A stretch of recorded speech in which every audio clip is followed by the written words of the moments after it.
बिस्मिल्लाहिर्रहमानिर्रहीम। अस्सलाम वालेकुम। मैं हूँ मेहरीन सब्तैन, देख रहे हैं आप मेरा यूट्यूब चैनल और फेसबुक पेज।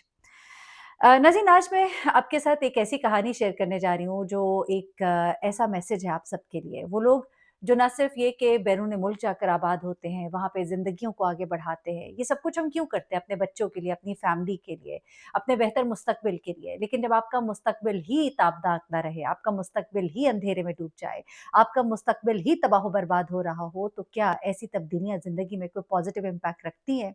ये मेरा आपसे सवाल है। और ये कहानी सिर्फ़ उन लोगों के लिए नहीं जो बैरून मुल्क जाकर आबाद होते हैं, बल्कि ये कहानी उन तमाम लोगों के लिए है जो अपने बच्चों को बड़ा कर रहे हैं, इस आस और इस उम्मीद के साथ कि वो मुआशरे में एक कामयाब इंसान बनकर निकलेंगे। लेकिन कुछ ऐसी गलतियाँ, कोताहियाँ कर जाते हैं जो हमेशा का रोग बन जाती हैं। ये कहानी बरतानिया में मुकीम अहमद साहब की है और अहमद साहब जो हैं वो पाकिस्तान से अपनी भरपूर जवानी में गए थे। सही कहिए कि स्टूडेंट वीज़ा पर गए और पढ़ने के लिए गए।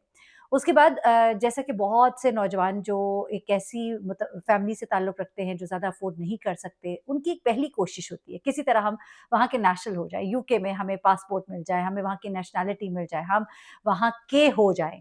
तो उसके लिए रास्ता जो उन्हें आसान तरीन नज़र आता है, वो होती है शादी। कुछ लोग पेपर मैरिजेज़ करते हैं, कुछ लोग कोई और तरीका इख्तियार करते हैं। अहमद साहब जब वहाँ पर गए तो वहाँ पर उनकी दोस्ती जिस रेस्टोरेंट में वो काम करना शुरू हुए, स्टूडेंट्स बहुत से वहाँ पे काम भी करते हैं और करते इसलिए हैं कि उनका गुज़ारा हो जाए। पीछे माँ-बाप ने किले बेचकर उनको यहाँ भेजा था और उसके बाद अब वो यहाँ पर टोटली अपने पर थे। वो ये कहकर गए थे कि मैं वहाँ पर जाकर मैं कमाऊँगा और मैं खुद ही अपने पाँव पे खड़ा होऊँगा, बस मुझे किसी तरह एक दफ़ा भेज दीजिए। वो एक दफ़ा जाने की जो चाहत थी, उसमें वो यहाँ पहुँच तो गए। अब जब यहाँ पे पहुँचे तो जिस रेस्टोरेंट में ये काम करते थे, वहाँ पे एक क्रिश्चियन लड़की थी और वहाँ की थी, ब्रिटिशर थी और उसके पास अपना पासपोर्ट था। अ, वो लड़की जो है उससे उन्होंने दोस्ती करने की कोशिश की। बेसिकली उन्हें कोई उससे मोहब्बत नहीं हो गई थी। लेकिन खुद अच्छे गुड लुकिंग थे, जाज़िब-ए-नज़र थे। लड़की को वो भा गए और उसके सामने उन्होंने अपना एक बड़ा ही खूबसूरत जो एक रुख था, वो पेश किया। यानी कि जो अपने अंदर बुराइयाँ होती हैं, कोताहियाँ होती हैं, जो गुस्से आते हैं, जो आपके अंदर शॉर्टकमिंग्स होती हैं, उनको छुपाकर एक बेहतरीन इंसान बनकर उसके सामने आए और उसे वो बहुत भागे। उसने तो ये सोचा भी ना था कि ये सब कुछ जो है, ये एक पासपोर्ट के लिए हो रहा है। आखिर वो लड़की जो है इनकी मोहब्बत में मुब्तला होती है, लेकिन अपना मज़हब तब्दील करने से इनकार होती है। लेकिन वो कहते हैं कि हमारे मज़हब में इसकी इजाज़त है, हमारे दीन में हम नॉन मुस्लिम जो अहले किताब हो उनसे शादी कर सकते हैं और फिर इस बुनियाद पर इन दोनों की शादी हो जाती है। शादी होती है और शादी होते ही वो उसी के अपार्टमेंट में शिफ्ट हो जाते हैं और उसके बाद दोनों मिलकर काम भी करते हैं, ज़िंदगी की गाड़ी को आगे खींचते हैं और फिर कुछ अरसे के बाद ज़ाहिर-सी बात है इनकी भी नेशनैलिटी हो, वो पासपोर्ट हो, तमाम चीज़ें हो जाती हैं। लेकिन इसी दौरान में इसी खातून से उनकी 2 बेटियाँ जो हैं वो भी पैदा हो जाती हैं और उसके बाद एक तीसरी बेटी भी इस दौरान में पैदा होती है। जब ये सोच रहे होते हैं कि यार ये मैंने क्या किया? मुझे तो अपने मुल्क जाना चाहिए था, मुझे तो वहाँ से शादी करनी चाहिए थी। मेरे माँ-बाप पूछते हैं कि अपनी बीवी जो है वो तो दिखाओ, मिलवाओ। मैंने क्या बताऊँ कि ये स्कर्ट्स भी पहनती है। ये तो मेरे माहौल में ढल भी नहीं सकती। लेकिन अब तो देर हो चुकी थी। जिस वक़्त तक इनको ये सोचें आनी शुरू हुई, जब तक इनको पासपोर्ट मिला, तब तक इनकी बीवी तीसरी बार उम्मीद से थी। 3 बच्चियाँ इनकी हो जाती हैं और अब ये उस खातून के साथ रह रहे हैं। अब ज़िंदगी में तल्ख़ियाँ भी आनी शुरू हो जाती हैं। अब वो अपना असल रंग और रूप भी उसको दिखाते हैं क्योंकि अब तो पासपोर्ट भी मिल गया। अब वो खातून जो है जो आज़ाद माहौल की पली-बड़ी थी, उसने अपने आप को इनके रंग में ढालने की कोशिश भी की, ये उसकी अच्छाई थी। उसने अपने आप को इनके मुताबिक बदलने की कोशिश भी की, लेकिन फिर आहिस्ता-आहिस्ता अहमद साहब के जो रंग और अतवार उसके सामने आने शुरू हुए। बड़ी हैरान भी हुई और उसे कहती थी कि अच्छा, तुम इसलिए इतना अच्छा बर्ताव करते थे। लेकिन अब अहमद साहब को तो इस बात की भी परवाह ना थी। अब तो उन्हें वो बोझ भी लगती थी। लेकिन अब ज़िंदगी की गाड़ी को आगे बढ़ाना था, बच्चियों से प्यार भी हो गया था। ज़िंदगी की गाड़ी को आगे बढ़ा रहे थे और ऐसे में उन्होंने ये नोट किया कि मेरी बच्चियाँ जो हैं उनकी ड्रेसिंग, उनके कपड़े, उनका रंग, उनका अतवार वो हमारे मुताबिक नहीं है। अब इन चीज़ों पर कई दफ़ा उनकी अपनी बेगम से बहस भी होती थी और वो आगे से इनको बताती थी कि तुम्हें ये सब कुछ पता था। तुम क्या चाहते हो कि मैं इन बच्चियों को तुम्हारे जो माहौल है उसके मुताबिक ढाल दूँ, उन कपड़ों में वो बंद हो जाएँ, उस कल्चर में वो ढल जाएँ, ये नहीं हो सकता। मैं अपनी बच्चियों के लिए स्टैंड लूँगी और इस बात पर उनके घर में लड़ाई-झगड़ा होना शुरू हो गया और एक दिन इनकी बीवी जो है वो इतना लड़ी इनके साथ कि पहले तो उन्हें बच्चों के लिए बहुत होती थी कि बच्चों के लिए ये, लेकिन फिर बच्चे उनके मुँह पर मारे और घर छोड़ के चली गई। कुछ अरसे बाद पता लगा कि एक उनका पुराना बॉयफ्रेंड था, उसके साथ इनकी दोबारा से दोस्ती हो गई और वो उसके साथ रहना शुरू हो गईं और ये बात उनके लिए काबिल कबूल ना थी और फिर उन्होंने उस औरत को तलाक दे दी। डिवोर्स हो गई, ज़ाहिर-सी बात है वो खातून अपनी ज़िंदगी गुज़ारने लगी। अब बच्चों से मोहब्बत थी, बच्चे इनके पास थे। खातून कभी-कभी बच्चों से मिल लेती थी, लेकिन ज़िम्मेदारी अब सारी इनके ऊपर आ गई। अब इन्हें समझ नहीं आती थी, एक छोटी-सी बच्ची जो गोद में थी, उसको तो उन्होंने कहा कि खुदा के लिए इसको तो सँभालो, लेकिन उसने उसको भी सँभालने से इनकार कर दिया।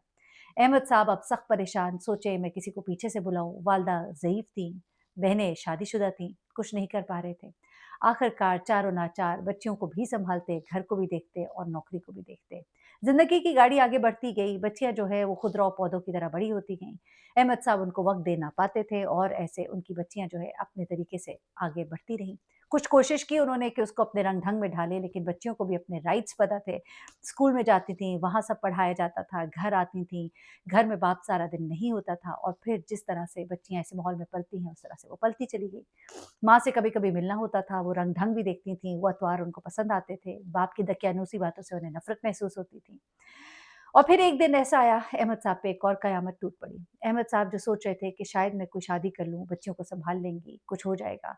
लेकिन उससे पहले ही एक दिन उनकी बेटी जो है माशाल्लाह वो 16 साल की हो जाती है और जब वो घर आते हैं, तो रात हो जाती है, बेटी घर पे नहीं है, परेशान है और फिर अगले दिन पता लगता है कि उनकी बेटी अपने ही किसी बॉयफ्रेंड के साथ भाग गई है। चली गई घर छोड़ के, इस घर में नहीं रह सकती मैं। 16 साल की थी, पुलिस की मदद लेने की कोशिश की, लेकिन उसके बाद बच्ची ने साफ इनकार कर दिया बाप के साथ रहने से और उसे चाइल्ड प्रोटेक्शन में दे दिया गया। एक बच्ची हाथ से गई। अब 2 बच्चियाँ रह गई थी, अहमद साहब ने कहा कि अब इनके ऊपर तवज्जो देता हूँ। घर वालों से बात की, उस अपने इलाके से ही एक खातून को ब्याह कर लाने का पूरा प्लान किया। फिर शादी, फिर पेपर वर्क, फिर उसको यहाँ बुलाना। अब जब वो खातून आई तो बच्चों के साथ इस घर में उसको रखा, उसको बताया कि देखो मेरी पहली प्रायोरिटी मेरे बच्चे हैं। खुदा के लिए मेरे बच्चों को मेरा दीन, मेरा मज़हब सिखा दो। मेरे से बहुत बड़ी गलती हुई, लेकिन अब मैं इस गलती को सुधारना चाहता हूँ। खातून जो है वो ज़ाहिर-सी बात है खातून थी, एक ख़्वाहिश होती है ना कि अपना घर, अपने बच्चे और फिर दूसरे के बच्चे सँभालने हैं।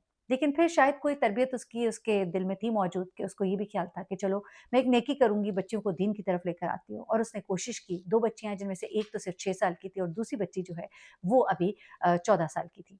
अब ये जो 14 साल की बच्ची थी उसको उसने जब ट्रेन करने की कोशिश की, उसने तो इसको सही बता दिया कि मैं कौन हूँ, क्योंकि वो भी दूसरी बहन के ज़रिए असर थी, वो भी इसी माहौल की पली-बड़ी थी। अब ह आए रोज़ घर में लड़ाई-झगड़ा होता था। खातून जो है वो अपने शौहर से फिर लड़ती थी कि देखो मैं इतनी कोशिश कर रही हूँ, मेरे से बदतमीज़ी करती है, उसने मुझे ऐसे बोला, उसने आज मुझे वैसे बोला। शौहर ने कहा कि देखो तुम छोटी पे मेहनत करो और इस पर तुम इसे बताती रहो, देखते हैं क्या होता है। कुछ खुद भी बताने की कोशिश करते, लेकिन वक़्त जो है वो हाथ से निकल चुका था। अहमद साहब की ये बेटी जो है, एक दिन घर में काफ़ी लड़ाई-झगड़ा हुआ, मार-कुटाई तक बात पहुँच गई, पुलिस आई। पुलिस जो है उसने बच्ची को लिया और फिर इसको भी जुवेनाइल में यानी कि बच्चों के जो प्रोटेक्शन होती है उसमें दे दिया। और खातून जो है उसके ऊपर ऑलमोस्ट केस जो है वो बनने लगा था, क्योंकि बच्ची ने ये इल्ज़ाम लगाया कि मेरे साथ ज़ोर-ज़बरदस्ती कर रही थी, जबकि उसने कहा कि इसने मेरे पे चीज़ें उठा के मारी और कुछ इस तरह की चीज़ें कुछ बीच में पढ़-पढ़ा कर वालिद ने बेटी के आगे हाथ जोड़कर किसी तरह से उनको साइड पर किया। अल्लाह की तरफ से अभी तक इनकी कोई औलाद भी नहीं हुई थी। अब खातून जो है उन्होंने अपना चेकअप भी कराया, कुछ अल्लाह की तरफ से कॉम्प्लिकेशंस थी। अब उसने भी इरादा बाँध लिया कि चलो कुछ नहीं, मैं इस बच्ची को अपने साथ जोड़ती हूँ। छोटी वाली पे उन्होंने मेहनत शुरू की और अल्लाह ने उसमें कामयाबी दी। कुछ उस लड़की का रुझान भी इस तरफ हुआ, कुछ वालिद से मोहब्बत भी छोटी बच्ची को ज़्यादा थी, देखा ही उसने बाप को था। कुछ आहिस्ता-आहिस्ता उस बच्ची में वो रंग और अतवार नज़र आने शुरू हुए। इन्होंने अपनी फैमिली को आगे बढ़ाने की कोशिश की। कोई अल्लाह की तरफ से उनके लिए आसानी हुई, शायद बहुत रोए होंगे, गिड़गिड़ाए, नमाज़ें पढ़ी, अल्लाह से माफ़ी माँगी और फिर उसके बाद उन्होंने अपना सारा फ़ोकस अपनी इस छोटी बेटी की तरफ कर दिया। 2 बेटियों को गँवाने का बड़ा दुःख भी था, ज़िंदगी की गाड़ी को आगे बढ़ाना भी था। दोनों मियाँ-बीवी ने अल्लाह ताला के आगे बहुत दुआएँ माँगी, उस खातून को अल्लाह ने चूँकि शायद इसीलिए इस बच्ची की तरबियत के लिए शायद नवाज़ना नहीं था या जो भी था, अल्लाह ही जाने। लेकिन उस खातून ने बड़ी मेहनत की उस बच्ची पर और आज वो बच्ची जो है वो एमबीबीएस डॉक्टर है और उसने ज़िंदगी में बड़ा आगे अपने आप को बढ़ा लिया। लेकिन देखिए किसी-किसी के साथ होता है। आज अगर अहमद साहब को ये खातून ना मिलती, शायद उनकी माँ की कोई दुआएँ थी, शायद उनकी कोई तौबा थी, जो उनके काम आ गई कि एक बच्ची जो है उनकी कम से कम ऐसी निकल आई, जो आज भी अपने बाप को पूछती भी है, मिलती भी है। बाकी 2 बच्चों ने तो मुड़ के बाप को कभी पूछा नहीं, माँ की तरह हमेशा-हमेशा के लिए बाप से मुँह मोड़ लिया। इस बच्ची ने कोशिश की बीच में अपनी बहनों से मिलने की और बाप से मिलवाने की, लेकिन उन्होंने बिल्कुल इस बात से वो इनकारी रहीं। गो वो बहनों से मिलती रहीं, लेकिन अपने बाप से मिलने से बिल्कुल इनकारी रहीं। अहमद साहब को आज भी अपनी बच्चियों का बड़ा दुःख है।